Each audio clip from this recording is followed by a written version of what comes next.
The day my neighbor killed my dog, he stood on his porch smiling. It wasn't a friendly, welcoming smile. It was a cold, triumphant smirk that carved lines into his smug face, a silent declaration that he had finally won a terrible, one-sided war. I was on my knees in the dewy grass, the cold dampness seeping through my jeans, but I didn't feel it. All I felt was the heavy, limp weight of Max in my arms. His golden fur, usually so bright in the morning sun, was matted and still. I looked up, my vision blurred with tears, and saw Mr. Kellen watching us. He didn't look away or pretend to be shocked. He didn't feign sympathy. He simply leaned against his porch column, shrugged his broad shoulders, and called out, his voice cutting through the peaceful quiet, "Maybe you'll keep your mud out of my yard next time." The words didn't feel real. They felt like something from a nightmare. In that moment, a part of me did break. But a new, harder part solidified. He thought this was his victory. He thought I'd shatter and flee. He was wrong. As I held my best friend, I made a silent vow. He took something I loved more than anything. So I decided to take everything he loved in return. Max was so much more than just a pet. He was my last, living tether to my mom before cancer took her. She'd given him to me as a wriggling, clumsy puppy years ago, a tiny, warm heartbeat meant to guard me against the quiet loneliness of the world. And he did. Every single time the grief felt like too much, he was there, shoving his wet nose into my hand, his tail thumping a steady rhythm of pure, unwavering love. Mr. Kellen knew this. I'd made the mistake of telling him the story once, back during those first few cordial weeks when we'd chat over the fence. I'd thought I was sharing a piece of myself. He was just collecting ammunition. This poisoning wasn't his first act of cruelty, it was just the final, most horrific one in a long campaign. He'd filed noise complaints when my house was silent. He'd reported my trash cans for being an inch out of place. He wanted me broken and gone. And his final, evil move proved that playing nice was over. Trust me, what he did next showed me I had no other choice but to fight back with everything I had. My name is Kirk Kenny. Life before all this was simple, and I liked it that way. I worked from home as a freelance website designer, which meant my world was mostly the four walls of my home office and the comforting rhythm of my own schedule. I'd invested every dollar of my savings into this small, cozy house. It was my sanctuary, my piece of the world. Mr. Kellen was my neighbor. He was a tall, stern man whose face seemed permanently set in a frown, as if he'd just smelled something sour. He was always bragging about his property value, his expensive car, his supposed iron grip on the homeowners association board. At first, we were polite. We'd wave. We made small talk about the weather. Then, I planted a young oak tree in my backyard. It grew strong and tall, and after a few years, its beautiful, sprawling branches partly blocked his view of the distant hills. He came over that very weekend, not to ask, but to demand I cut it down. I refused. That simple no was the match that lit the fuse. The Cold War had begun. Max was the gentlest soul. He was a big dog, a golden retriever mix, but he had the heart of a lamb. He rarely barked, and he never, ever wandered into anyone else's yard. He knew his boundaries. His greatest joy was chasing a worn-out tennis ball in my own garden and then collapsing for a long nap in his favorite sunny spot by the back fence. After the tree argument, Mr. Kellen's demeanor shifted completely. The polite mask was gone. He'd mutter threats under his breath when I went to get my mail. I'd catch him staring from his immaculate living room window, his eyes following my every move. I started feeling watched, judged all the time. The peaceful neighborhood I'd fallen in love with began to feel like a gilded cage. The very air felt thick and heavy with his simmering anger. My happy home was being poisoned, not by a chemical, but by one man's bottomless pride and spite. The first real explosion happened on a Tuesday afternoon. I was on my hands and knees, weeding my flower bed, when Kellen stormed directly across my lawn, his expensive loafers crushing my freshly planted petunias. His face was a blotchy, furious red. "Your dog. Your stupid animal scratched my fence," he shouted, his voice a sharp crack in the quiet air. He pointed a trembling finger at a faint, old mark on the wood.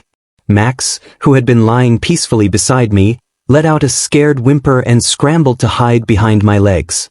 "Mr. Kellen, he didn't do that," I said, trying to keep my voice level despite my pounding heart.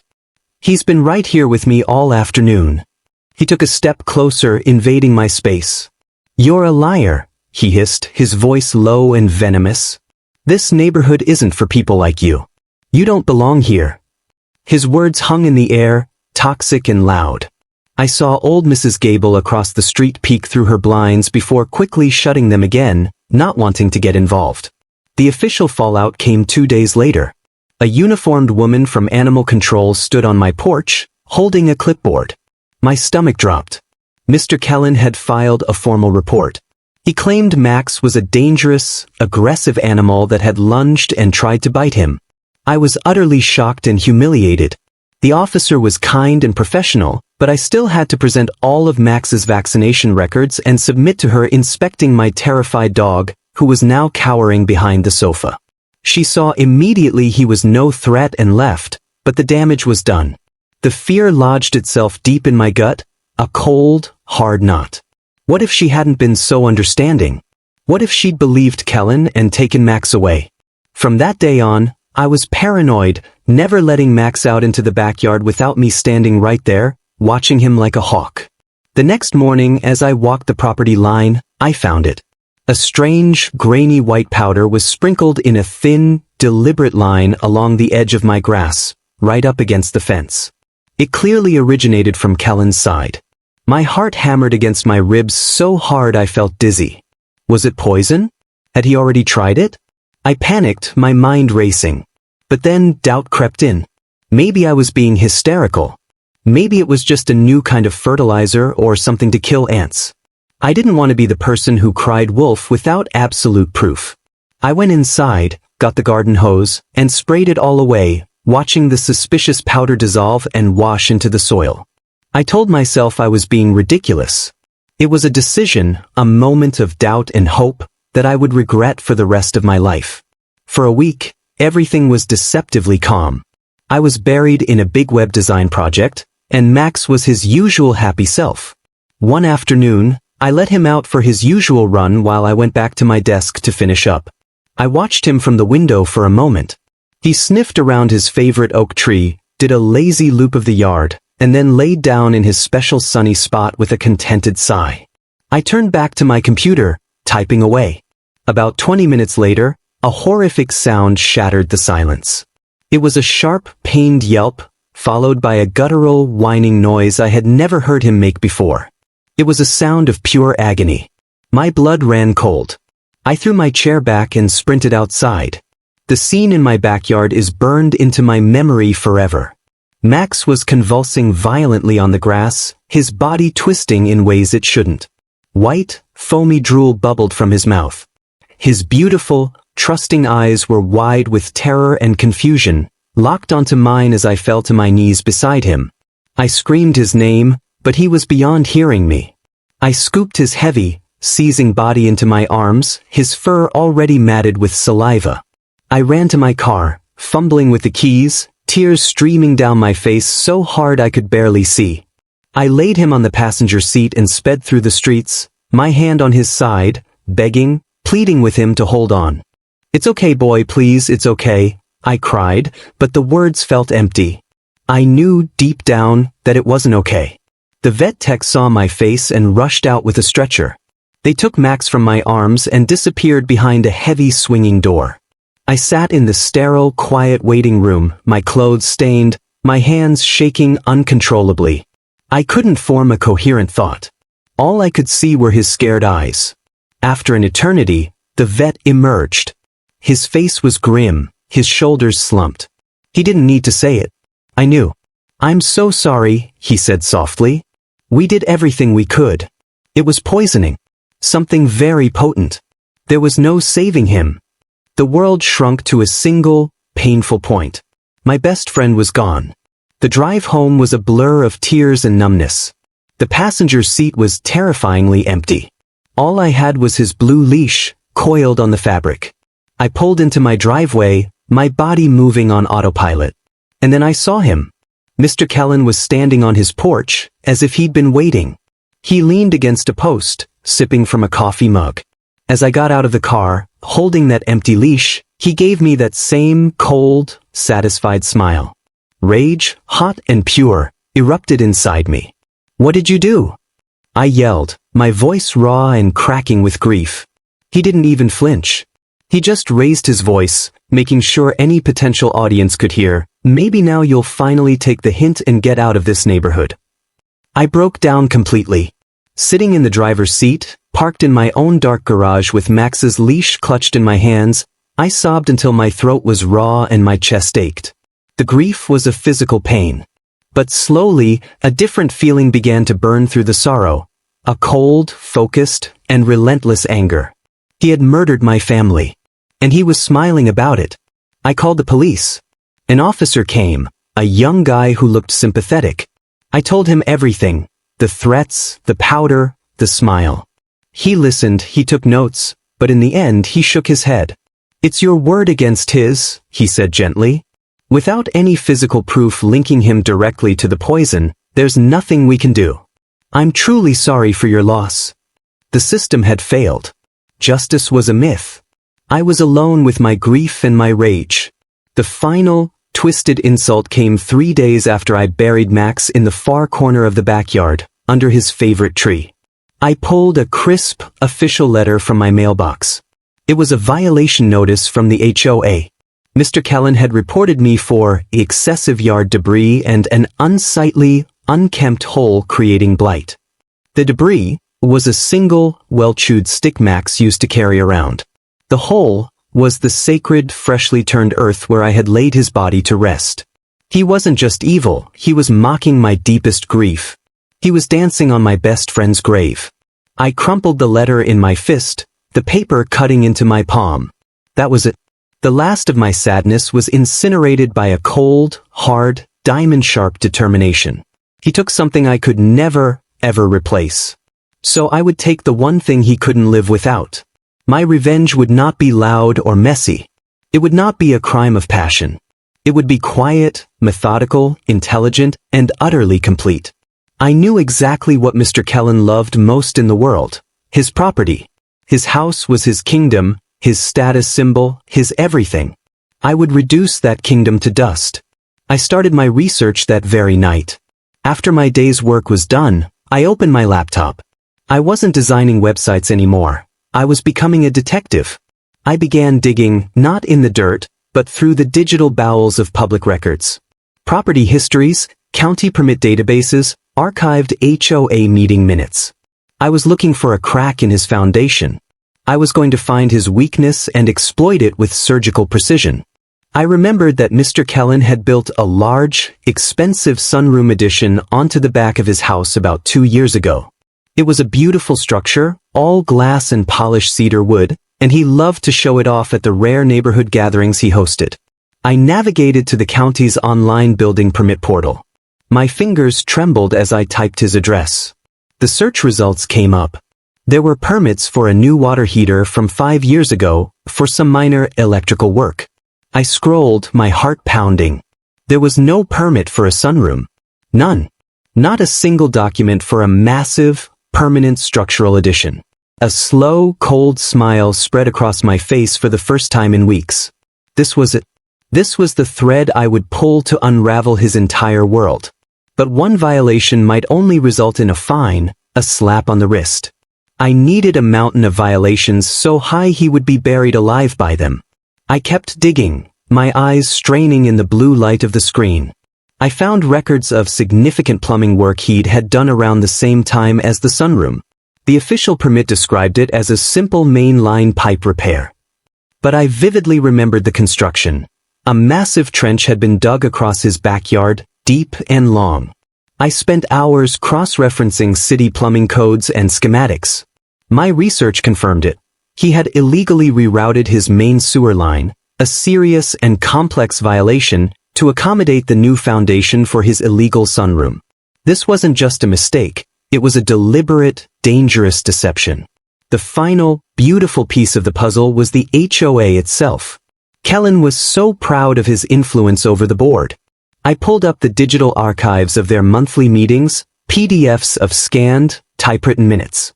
I found the specific meeting where his application for a new, taller fence had been approved the previous year. The minutes stated the board had voted unanimously to approve it.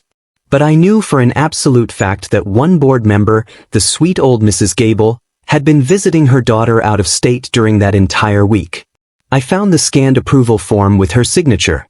It looked similar to her real one, but the loop on the G was wrong, the line shakier. It was a forgery. He hadn't just broken the law, he had corrupted the very system he claimed to champion. I became a ghost in my own home. I took hundreds of photos of his property from my upstairs window, using a long lens to capture every angle of the sunroom and the altered landscape. I printed out satellite maps and meticulously marked the illegal route of the plumbing with a red pen. I compiled a master folder of evidence, screenshots of the missing sunroom permit, the fraudulent HOA document with the forged signature circled, the photos, and my own detailed timeline. I even found an old, forgotten comment he'd posted on a local homeowners forum, bragging about how he bypassed the idiot inspectors to save time and money. I was building an ironclad case designed to annihilate him. And I did it all from the quiet of my office, with a framed picture of a happy, healthy Max watching over my shoulder, my silent motivator. I knew timing and strategy were everything. A single report could be buried, argued, or delayed. I needed a coordinated strike from multiple fronts, leaving him no room to maneuver or lie his way out. I prepared two separate, meticulously detailed packages. One was for the entire HOA board, focusing on the forged signatures and his blatant manipulation of their rules. The other was for the city's head building inspector and the fire marshal, highlighting the unpermitted structure and the serious safety hazards of the illegal gas and plumbing work. I scheduled the emails to be sent simultaneously at 8:01 a.m. on a Monday morning, ensuring they'd be the first thing officials saw. Then, I signed up for the public comment period at the next HOA meeting, scheduled for that Wednesday night. The night of the HOA meeting arrived. I put on a crisp button-down shirt, my hands steady despite the thunderous beating of my heart. I walked into the community clubhouse. Mr. Kellen was there, holding court with a few other members, laughing loudly.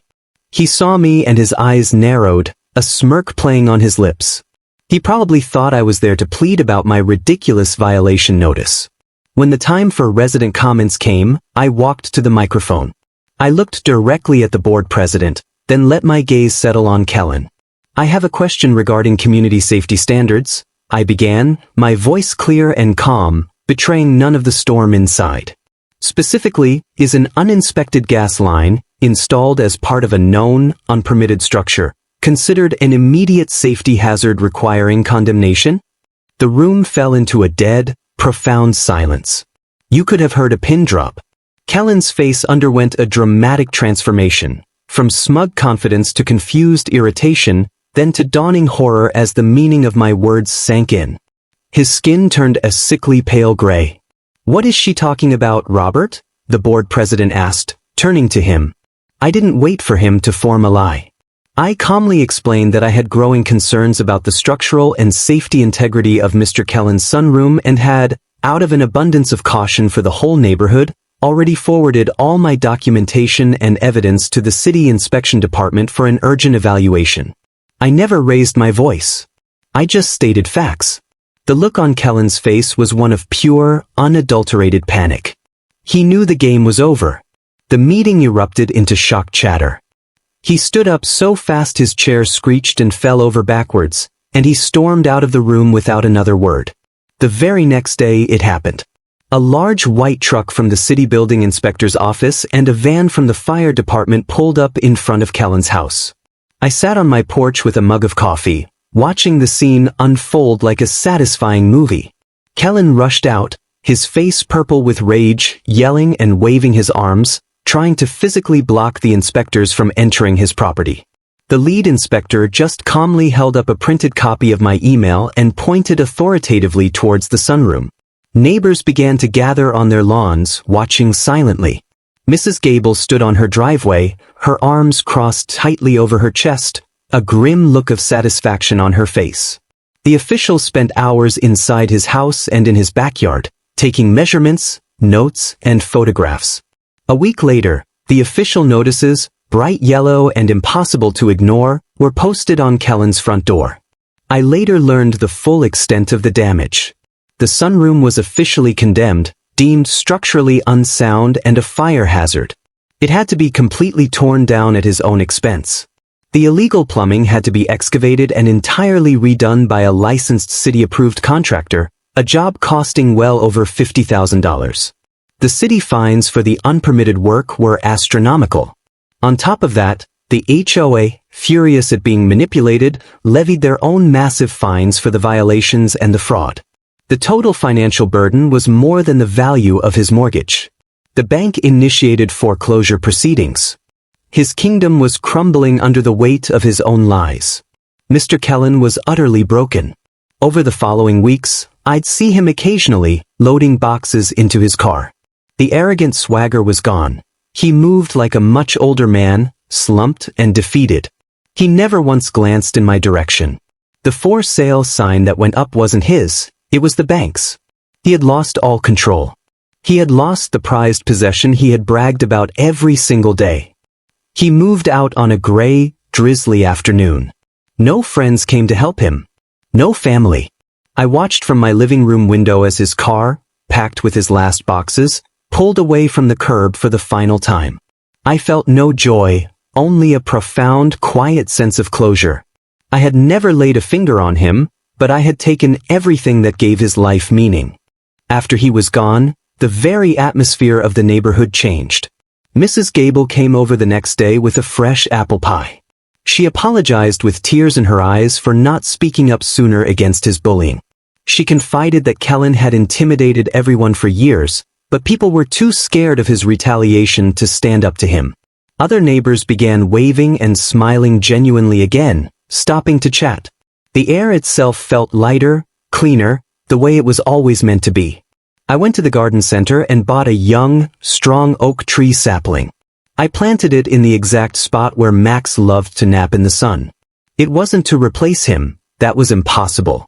It was a monument to him, a promise that from his loss, something new and good could grow, and that peace had been reclaimed. A few months later, I felt ready. I drove to the local animal shelter. I wasn't trying to find another Max. I was trying to honor his memory by offering a home to another soul in need. I found a scrawny, nervous border collie mix who had been found as a stray. He shied away from my hand at first, his eyes full of a fear I recognized all too well. I sat with him for a long time. I took him home. We're still learning to trust each other. He's starting to play, and he likes to lie in the dappled shade of the new oak tree. I still miss Max every single day. The ache is a part of me now. But I learned a brutal lesson from all of this. I didn't destroy Mr. Kellen. I simply held up a mirror to his own corrupt, cruel actions, and the reflection that came back is what truly destroyed him. He taught me that some people only understand the language of consequences when they are the ones losing everything they cherish. So, I have to ask you, after hearing my story, if someone did this to your pet, your family, would you have done the same thing I did? Or do you think, in my grief and rage, I went too far?